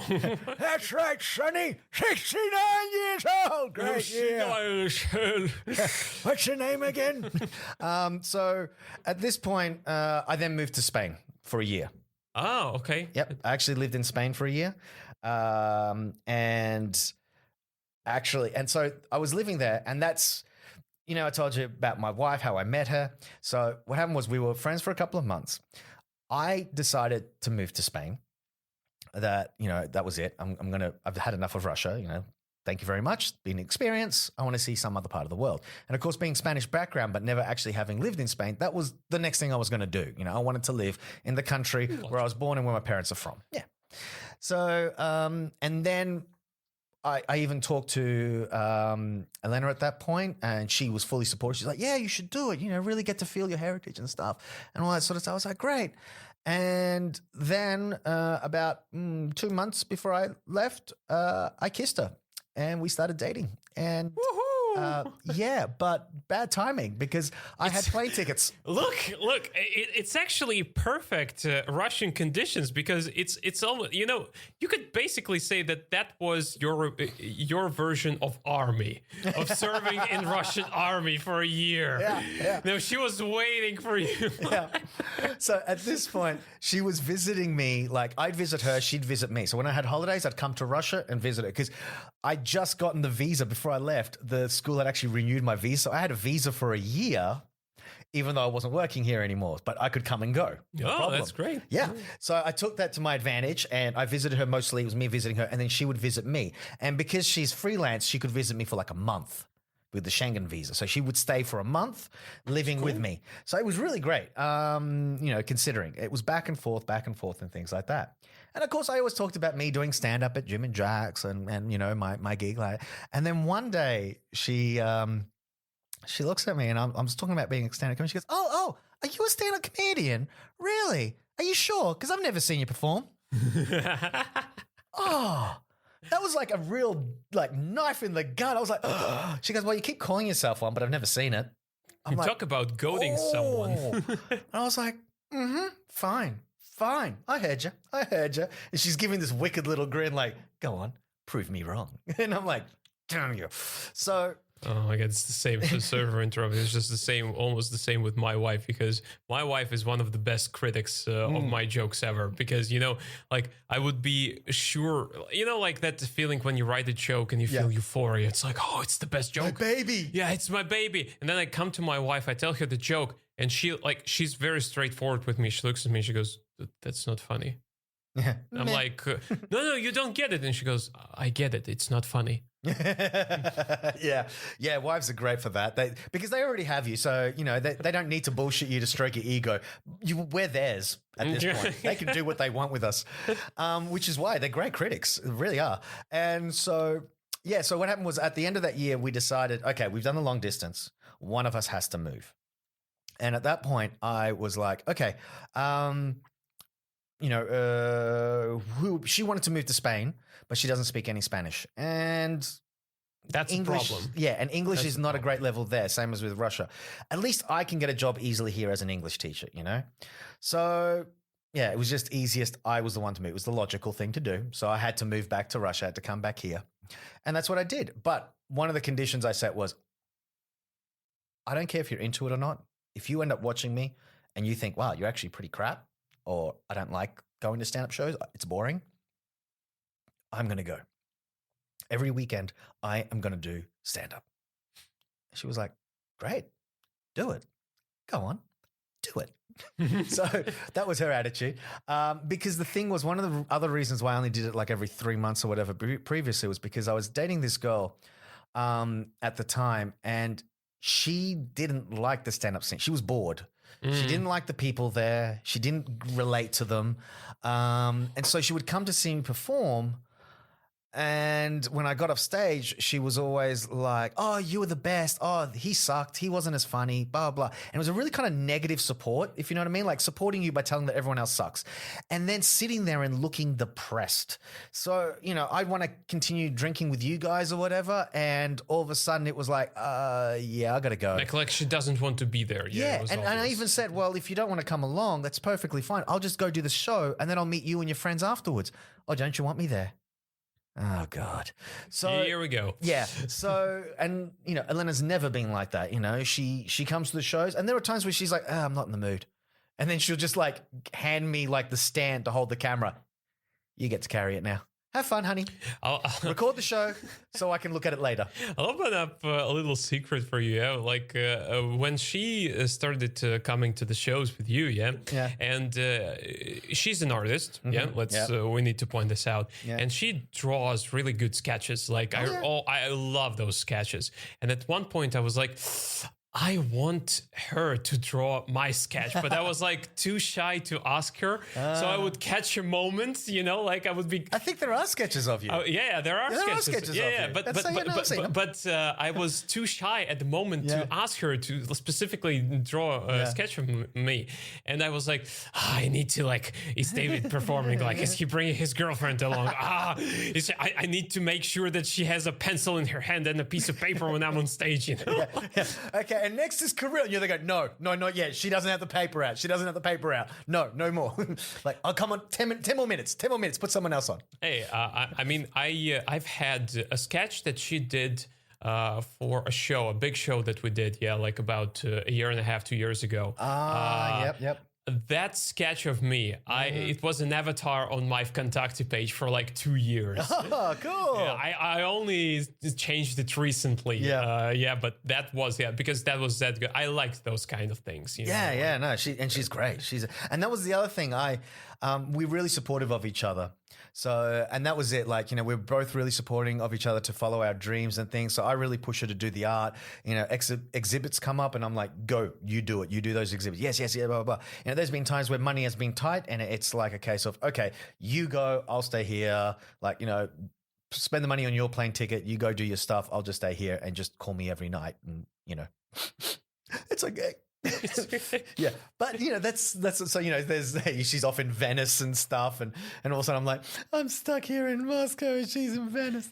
But it's beautiful. It's really good because my wife is also very supporting of me. She's been all the time, you know, and even when I got into that joke stealing situation, she one of the biggest. I always say fears. Fuck it. Yeah, I can be a pussy sometimes. There's nothing wrong with being a pussy. Pussies are beautiful. Yeah, true. Especially when you're inside. Yes. Yeah, so one of the biggest fears that I had when all the shit went down with me, I was like, how am I going to tell my wife about it? Like actually, I got to admit, my girlfriend at that time, I remember thinking the same thing as well. I was like, does she know? Oh my God, if she doesn't know, I don't want to be Kirill. Oh, crap. And she comes from a music background. So she is a professional singer, Yeah. And I remember like we went to a bar that day. And at the entrance to the bar, I stopped and I was like, look, I need to tell you something. And I'm spilling out the beans. And she looks at me and she goes like, so what? I'm like, what do you mean? I mean, like I committed the biggest sin in comedy. And she was like, she looked at me, she was like, dude, I've been playing in a couple of bands for 4 years. In music, everyone steals from everyone. You are not surprising me there. Yeah. Like, But I think in comedy we're stricter about it. Yeah, it's way stricter. But yeah, you know, like there was a typical question that every second person would tell you, like not a comedian but an audience member. Yeah, they'll be like, so why is it so harsh with you and not with the musicians, because they do covers? Why can't you do covers of jokes? Basically, it's not, of course, the same. It's out of question. But still. But but she later told me that she saw how important this was to me. You know, that I really enjoyed doing this. I fucked up, but she was like, "Okay, work yourself up again from the bottom," which I've been doing ever since. And so that's very good. And once she even enjoys when I joke about her. Like I would write a joke about her all the time. And I would tell her this joke, or when she used to come to my performances, she would like really dig it. Yeah. And only once there was a case, and I cracked a joke about her, and like the entire the joke, it was a bit, like a minute and a half bit. Like starting second 10 of the bit, she was sitting like this, covering her face. Yeah. Before I went on stage that night, I told her, "Look, I have this bit. I'm gonna use it tonight. Yeah, promise me you're not gonna break up with me after that." That's what I told her about this, and she was like, "What is this? What is the bit?" Yeah. After I got off stage for 3 minutes, she was like, "You motherfucker! I hate you! Die!" That was the thing. That was the only joke about her that she asked me to never repeat again. So there is a fine line. She can take a lot of jokes from me, but that was the one she was like, "Please don't do that anymore." I was like, "Fair enough." No. Yeah. Well, exactly. Yeah. But at the same time, if you have someone who says like, "You cannot even mention me on stage ever," you're not going to end up with that person. It's no good. This relationship definitely has an end date. It's no good. I think it's very difficult, you know, even if you even if your second half, even if a better half would be like, "Look, I'm not into stand up, you go do your thing, but I'm not gonna go there with you." It seems okay, but in reality you'd be feeling like, "I want her to be there," you know, like something like this. But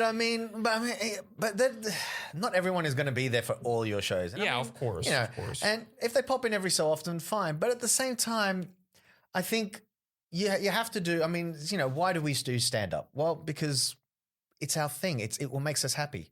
You know, makes us happy. We want attention, and then again, we do it for our egos. Exactly. And the thing is, you know, and we're being honest about it. You know, we're not.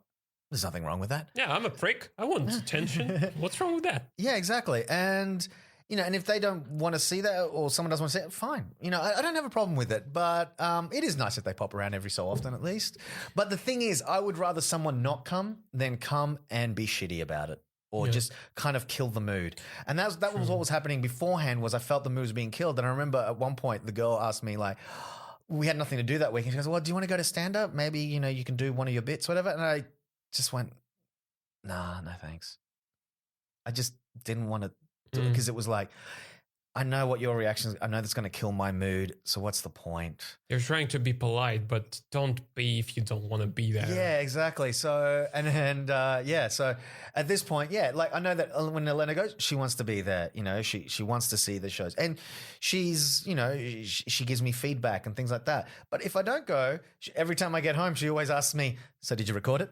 And I'm like, well, yeah, I recorded it. She goes, "Good, give me the phone. Give me your phone." And it's like, fine. And then she'll sit there and she'll watch my bit, you know, that I've recorded. And later on she goes, "Oh, that bit was good. That bit was good. That bit didn't understand you. That bit, I get what you're doing, but it's not clear enough. Fix that one." That's good. Okay. You see, I think that one of the reasons why your wife and my wife, why they are so supportive of us, is because both of them, they come from very creative backgrounds. I mean, your wife obviously is an artist. That's a very creative thing to do. My wife comes from the music background. That is, of course, like she has so much passion for stage. That's why I think that she still is very supportive of me doing that. Yeah. So yeah, that's very important. I think we got lucky with this. Yeah, we did. And because I think all four of us are doing the same thing. We all know how important it is for the other person Exactly. to be able to express themselves. And that if we don't, we're not going to be happy people. We're probably going to go into depression, or we're going to, feel meh. That we know that this spark, this thing of whatever it is, whether it's painting, whether it's being on stage, whether it's, singing into a microphone, it's what lifts our souls. And if we don't have it in some way, if we can't be expressive in those ways, our souls are just sinking. Yeah, true. Yeah.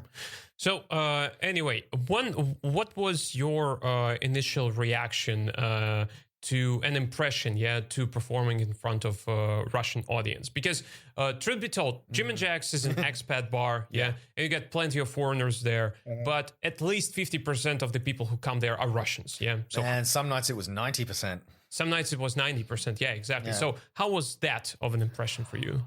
I think it's changed. At that time, when I first started, stand-up was still something that a lot of people did not understand. A lot of Russians did not know what stand-up was.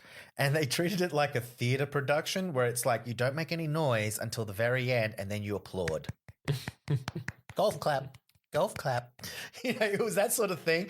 I remember there were nights that were like that, where they just sat there, they said nothing, they gave the polite little clap, and then afterwards they'd come up and go, "You are hilarious." And you're like, what the fuck didn't you make any noise? Like, what the hell? So I remember there were times in the beginning we had to tell them, like, feel free to laugh, laugh out loud, slap your knee, just piss yourself laughing even. We don't care. There's a mop. You're fine. Trust me.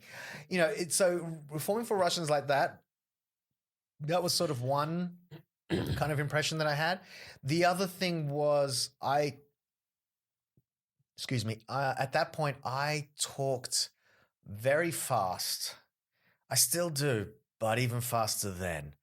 And I could lose the crowd very easily, and I could use words they didn't understand. So there were times where it was about, I don't like to use the expression dumbing down one's language, but I kind of had to, I had to simplify it. I had to make things work. I had to kind of get away my more pretentious, verbose sort of way of speaking. So there was that. Another thing I figured out was I'm already a very expressive person. I use my hands a lot. I move around on stage. And with the acting background and stuff like that, I'm comfortable on stage moving my whole body. But it also helped a lot in stand-up, where even if I was speaking quickly, if I was miming out my words, people, even Russians, could understand what I was saying, and they could get at least the visual. So I found that incorporating those two things together helped with the Russian audience, rather than just doing, for example, like the Stephen Wright thing and just talking into a microphone in a kind of monotone voice, which he does it hilariously, but it's not my style. And secondly, that would be hard to do in front of a Russian audience, especially if you're using complicated words, because they'd be like, what? You're definitely one of the most energetic people that I have ever seen on stage. Yeah, there are couple of people who hold themselves like you do. And you, just like Adrian, who was at the show the previous time, you ooze confidence even when you're not doing good on stage. Because I've seen you do very good. I've seen you do very bad. Like when you could hear a pen drop even. All of us had this experience at one point. And I remember every single time, it was like you continued your act. You didn't seem like you're losing it. You didn't make an impression that you're losing your cool. Yeah. I think I've only ever really lost my cool once on stage, I think. And that was mainly because, and it wasn't even a heckle, like a proper heckle. It was just some crowd of people came to a comedy show knowing it, well, probably not realizing exactly it was a comedy show, but it was one of those, when the venue books like some extra thing in the same place.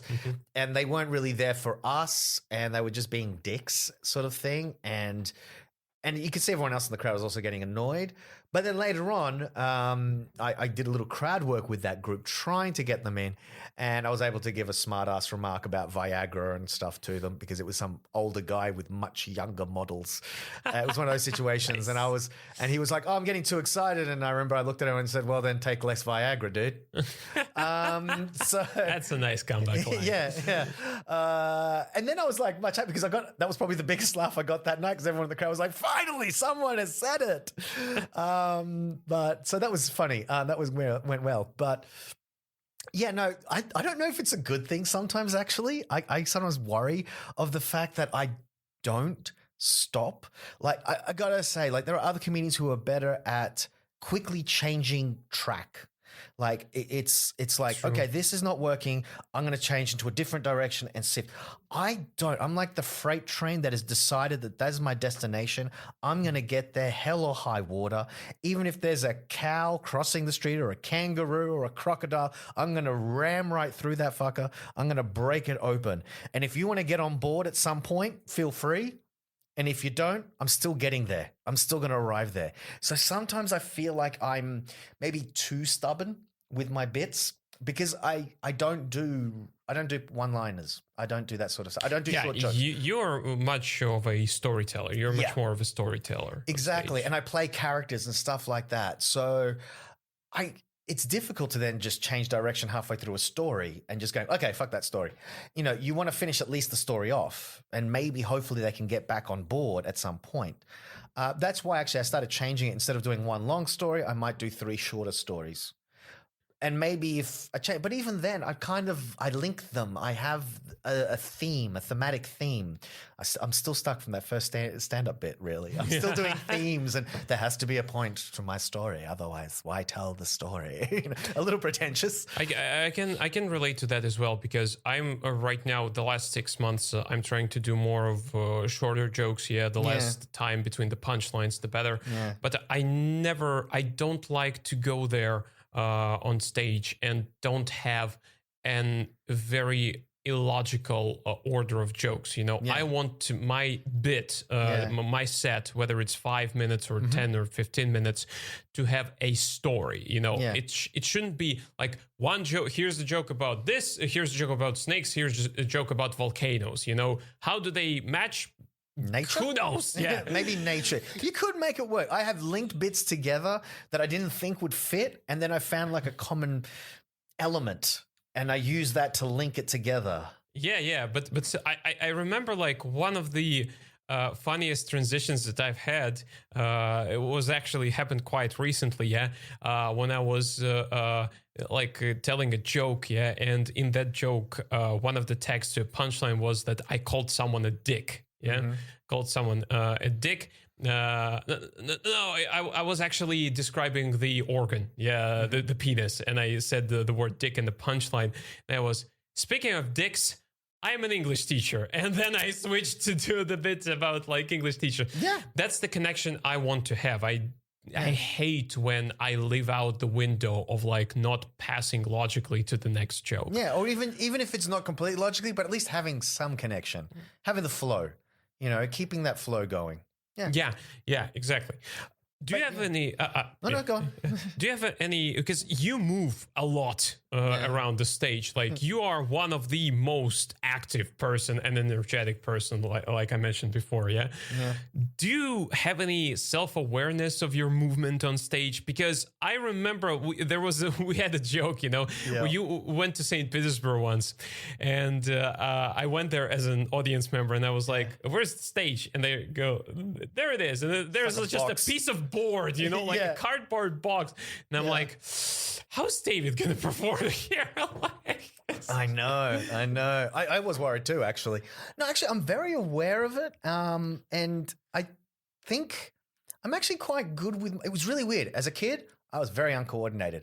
if I wouldn't know the ends of my fingertips where they were, you know what I mean? Like that whole gangly, your elbows and knees and stuff. I think it's puberty. You know, every kid goes through it. Your body grows faster than your mind does, and things like that. And so all of a sudden there's like excess, and that's why you trip so easily because you're not used to the distances and stuff.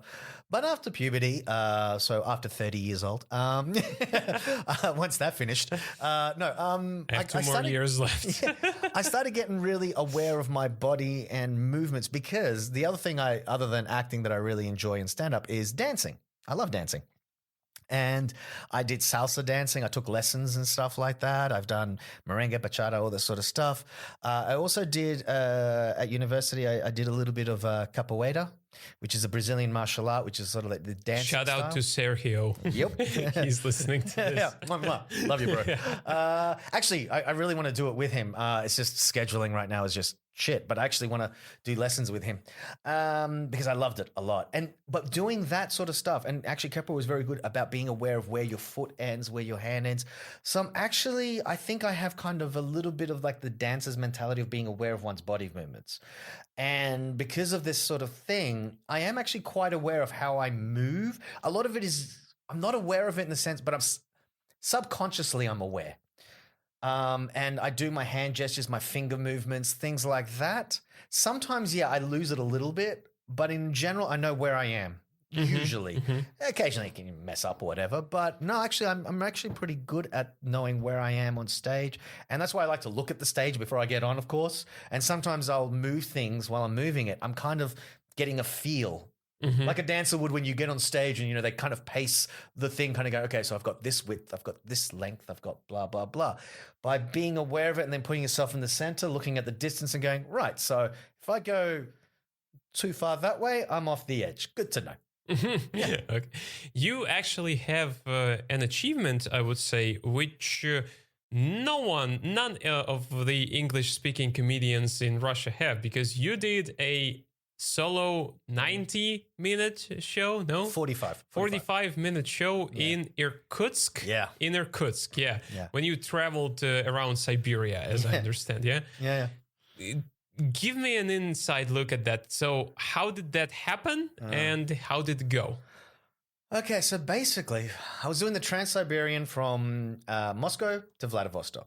So our stops, because you don't buy one ticket for the whole thing. You buy your ticket in stages, so you can stay as long as you want in each town. So my then girlfriend, now wife, planned out the trip. And, we had 2 nights at this place, 1 night at this place, blah, blah, blah. So I ended up going on VK. I found VK was one of the best ones. And Instagram. Facebook, not so much. But with VK and Instagram, I looked up I just typed in stand-up comedy and then the name of the city. So there was Yekaterinburg, Krasnoyarsk, Irkutsk, Ulan-Ude, Khabarovsk, Chita, and Vladivostok. Every single town in Russia has their own, at least little crumbled stand-up club for sure. I can tell you that. I got a response from 3. Out of 7, 3 had the decency to respond back. And of those 3, one of them said, nah, not at all. We tried it once before, didn't work. No one came. And it was like, okay. Vladivostok was well, we have an open mic night if you want to perform there.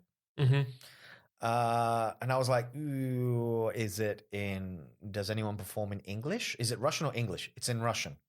You want me to perform an open mic night in Russian while performing in English? I'm like, does anyone ever perform in English? It's never happened before.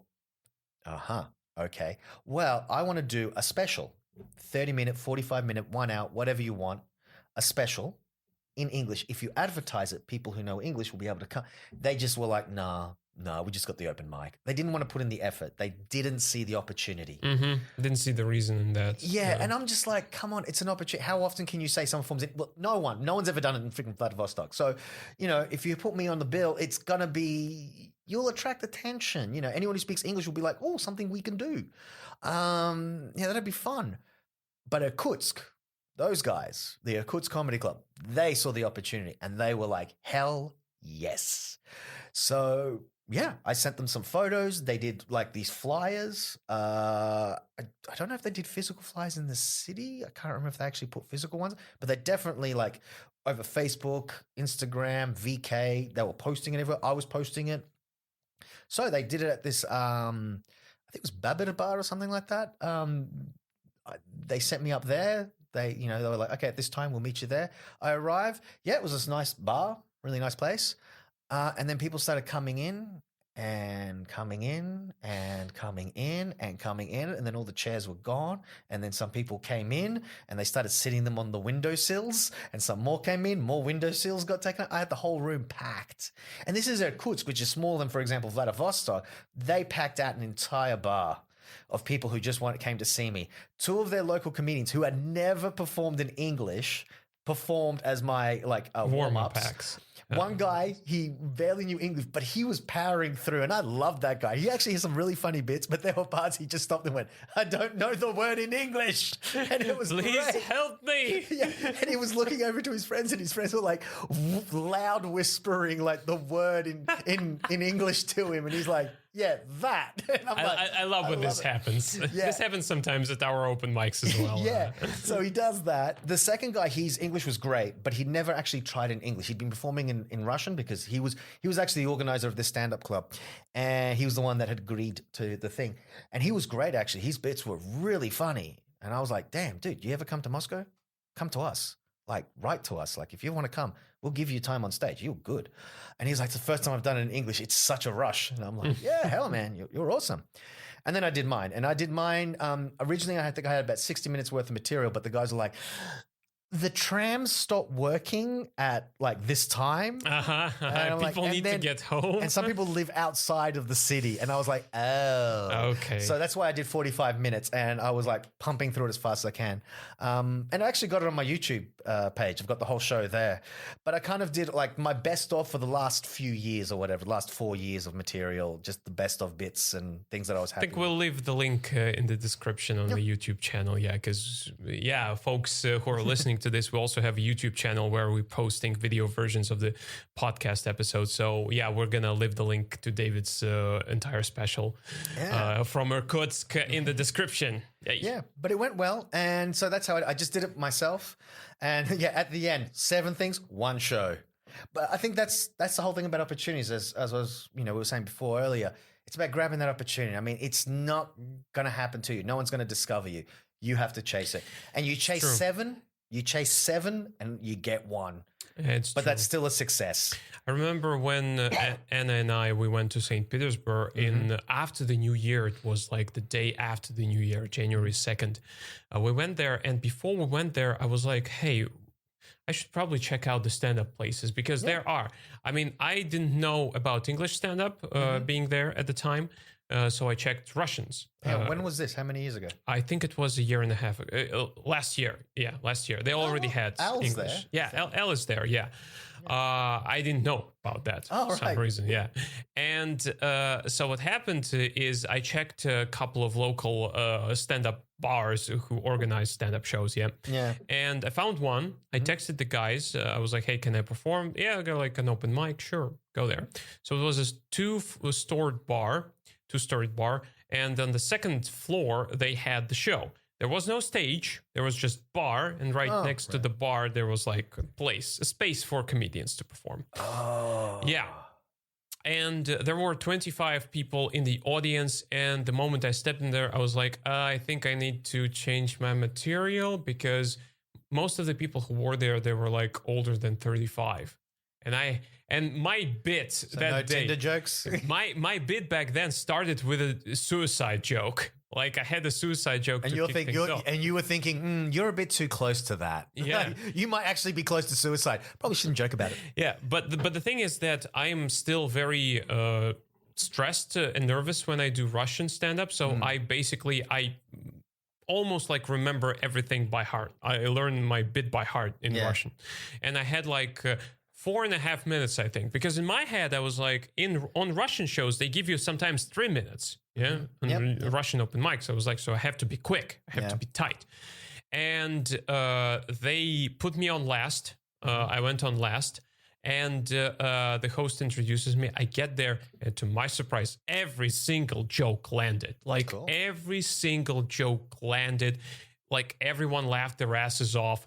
Nice. I closed the show. Actually, I made them a little surprised because I closed my closing joke had a punchline with some local names, the names of local streets, so to speak. Yeah, local suburbs. Yep. And so I do 4.5 minutes. I leave. And I'm a little bit stressed because holy shit, that was the best set in Russian I've ever had. My wife gets to the green room and she goes like, when you left, like the people, they were like, that's it? So short? Come back. Oh. Yeah. And apparently the headliner, had more time on the open mics. They had some experienced comedians and they would give them more time. But if you're last, you have some more time. So I would have, headliner, so I would have like 7 minutes, but I didn't know about that. And I had like 5 minutes tight. I have to be on point because I know that in Russia, during Russian stand-up shows, they won't play any games. You're over time, fuck that. They switch on the music and you will be standing there embarrassed. Yeah, looking like an idiot. Yeah. That was, but that was it. Yeah, exactly what you just said. Almost the same kind of story. Yeah. You go somewhere, why don't you check out the places? Yeah. You got to look for the opportunity. Otherwise, Yeah. Wow. That's been a very long show. I mean, we're almost like a 2-hour mark here. But it was a hell of a show, man. I really want to have you on again because you have so many stories to share. Well, that is my thing. I tell stories. Yeah, you have so many stories to share. Yeah, the only problem is sometimes they go a bit too long, so too many tangents and stuff. The word concise has never been good in my vocabulary. Yeah. I noticed one last thing I wanted to talk to you about. I noticed that you started doing more shows by the end of 2020. Yeah. You started coming more frequently because of work. I know work is a pain in the ass. Yeah, I've got a bad schedule. But now you have more opportunities to do that. Anything that you want to accomplish in particular in 2021 in terms of comedy or like?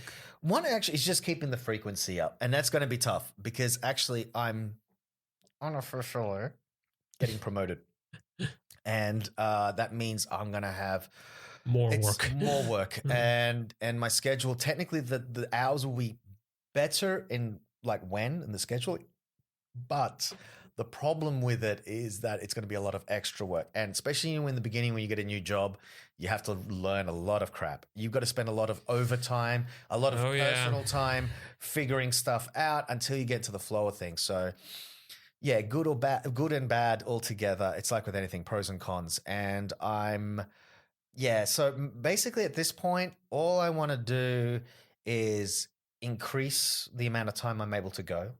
I want to write more frequently. I want to come up with more bits. I want to practice them. And I'd like to go into the comedy competition.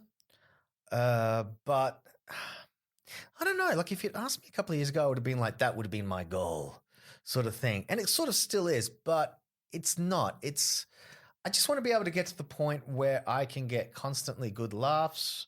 I can enjoy myself on stage. I can feel 100% comfortable. Like I said, I have this confidence sort of thing to it, and I do. And I would say, like, if anyone ever asked me, like, what is the one piece of advice to give to anyone starting comedy? That's what I wanted to ask you, by the way. Yeah. Own it. Own it. Own it. Own everything. Just own it. Own your time on stage. Own the stage. Own your jokes. Own your opportunities. Own it. Just fucking own it. No one's going to give you shit. I mean, it can happen. And when it happens, pleasant surprise, lovely. But like, right now, Igor asked me to do a podcast with him. Okay. Wasn't my plan, but yeah, let's do it.